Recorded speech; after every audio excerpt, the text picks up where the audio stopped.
തൃശൂർ കോടാലിയിൽ പാമ്പുകടിയേറ്റ അനോഷ് നാളെ ആശുപത്രി വിടും. ആരോഗ്യനില തൃപ്തികരമെന്ന് ഡോക്ടർമാർ അറിയിച്ചു. അനോഷിന്റെ പിറന്നാളാണ് ഇന്ന്. ഡോക്ടർമാർക്കൊപ്പം കേക്ക് മുറിച്ച് അനോഷ് ആഘോഷിക്കുകയും ചെയ്തു. ഷാബാസ് അഹമ്മദുണ്ട് വിശദാംശങ്ങൾ നൽകാൻ. ഷാബാസ്, ഒരു വലിയ ദുഃഖം ആ കുടുംബത്തിനൊപ്പം ഉണ്ട്. പക്ഷേ ഇപ്പോൾ ഒരു ആശ്വാസം എന്ന് ആ കുഞ്ഞ് ജീവിതത്തിലേക്ക് തിരിച്ചു വന്നു എന്നുള്ളതാണ്. നാളെ ആശുപത്രി വിടുകയാണ്. അതിനൊപ്പം പിറന്നാൾ, ഒരു പുതുജീവൻ തന്നെ അയൽക്കൂട്ടത്തിൽ എന്ന് പറയേണ്ടിയിരിക്കുന്നു. പിറന്നാൾ ആഘോഷിക്കുകയും ചെയ്തു അല്ലേ ഡോക്ടർമാർക്കൊപ്പം?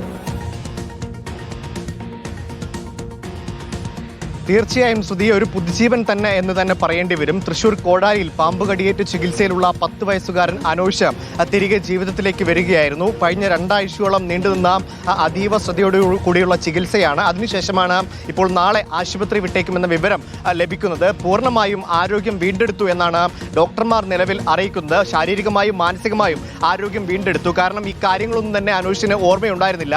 ആദ്യഘട്ടത്തിൽ അനോഷിന് ഭക്ഷ്യവിഷബാധ ഏറ്റതാണ് എന്ന നിഗമനത്തിലായിരുന്നു ഉണ്ടായിരുന്നത്. അത് ആ നിഗമനത്തിൽ തന്നെയായിരുന്നു ആശുപത്രിയിലേക്ക് എത്തിക്കുന്നതും. അതുകൊണ്ട് തന്നെ അതുവരെയുള്ള കാര്യങ്ങൾ മാത്രമായിരുന്നു അനോഷിന് ഓർമ്മയുള്ളത്. തന്റെ സഹോദരൻ 8 വയസ്സുകാരൻ ഈ പാമ്പുകടിയേറ്റ് മരിച്ച കാര്യമൊന്നും അനോഷിന് അറിയുന്നുണ്ടായിരുന്നില്ല. കഴിഞ്ഞ ദിവസമാണ് ഡോക്ടർമാർ ഇക്കാര്യം അറിയിച്ചത്. കൃത്യമായ എല്ലാ ഡോക്ടർമാരുടെ എല്ലാ സാന്നിധ്യത്തോടു കൂടിയായിരുന്നു അനോഷിന് ഇക്കാര്യങ്ങളെല്ലാം അറിയിച്ചത്. അത് കേട്ട് അനോഷ് അല്പം വിഷമിച്ചെങ്കിലും ഇന്നലെ ഈ ആശുപത്രിയിലെ തന്നെ പ്രാർത്ഥനാ മുറിയിലെത്തിക്കൊണ്ട് മാനസികാരോഗ്യം വീണ്ടെടുക്കാനുള്ള എല്ലാവിധ ശ്രമങ്ങളും ആശുപത്രിയുടെ ഭാഗത്തു നിന്നുണ്ടാകുകയായിരുന്നു. അങ്ങനെ ആശുപത്രിയിൽ എത്തി തന്നെ ഇന്നലെ അനോഷ് പ്രാർത്ഥനാ മുറിയിൽ പ്രാർത്ഥിച്ചു.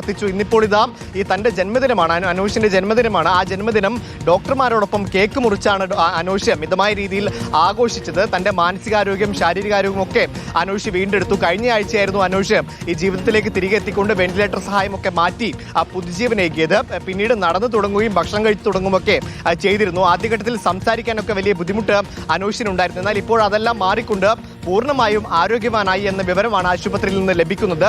നാളെ തന്നെ അനോഷിന് ഡിസ്ചാർജ് ആയിക്കൊണ്ട് വീട്ടിലേക്ക് മടങ്ങാനാവും എന്നാണ് അറിയുന്നത്. വലിയൊരു ആശ്വാസമുള്ള അല്ലെങ്കിൽ സന്തോഷം തരുന്നൊരു വാർത്തയാണ്. 8 വയസ്സുകാരൻ മരിച്ചു എന്നൊരു സങ്കടം അവിടെ ഉണ്ടെങ്കിലും ഈ 10 വയസ്സുകാരനായ അനോഷിന്റെ ജീവൻ രക്ഷിച്ചെടുത്തുകൊണ്ട് പുതുജീവനേകി എന്നത് വലിയ ആശ്വാസവും സന്തോഷവും നൽകുന്ന വാർത്തയാണ് ശ്രുതി. തീർച്ചയായിട്ടും അനോഷ് ജീവിതത്തിലേക്ക് മടങ്ങിയെത്തി എന്നുള്ളത് ആശ്വാസകരമായിട്ടുള്ള കാര്യമാണ്. എന്തായാലും നാളെ ആശുപത്രി വിടും. ഷാബാസ് അഹമ്മദാണ് വിശദാംശങ്ങൾ നൽകിയത്.